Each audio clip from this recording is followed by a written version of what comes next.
Questa zona di Mestre, costruita nei primi decenni del Novecento, è sostanzialmente in vendita. Le vie che vedete in queste immagini, via Cavaliere di Vittorio Veneto, via Duca d'Aosta, via Montesanto, nella loro quasi interezza, via Fiume e via Cavallotti in buona parte. Altre case sono sparse tra via Adamello, via Montenero e via Monterosso. In totale 201 alloggi racchiusi in un pugno di vie, una accanto all'altra nella zona di via Piave, fanno parte di un piano di alienazione di Ater al momento sotto verifica tecnica.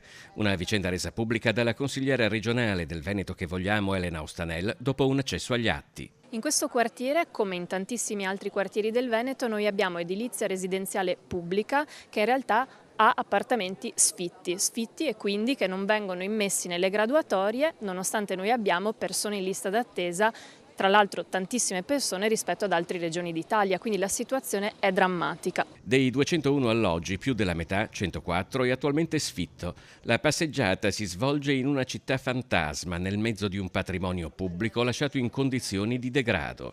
Cosa si fa?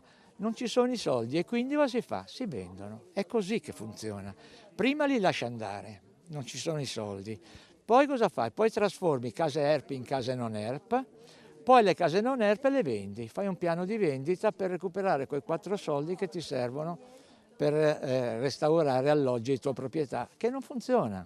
Perché nel frattempo gli alloggi sfitti continuano ad aumentare. Erika Baldin siede in regione con il Movimento 5 Stelle e ha fatto una proposta di modifica di una legge regionale per consentire ai cittadini di partecipare e dire la propria nei CDA delle Ater. Quando c'era il governo Conte aveva fatto quel super bonus 110% che in realtà come Ater Venezia non è mai stato utilizzato, quindi quei fondi che sarebbero stati disponibili da subito per ristrutturare e risanare abitazioni come quelle che stiamo vedendo purtroppo nessuno li ha voluti toccare per ideologie politiche avverse.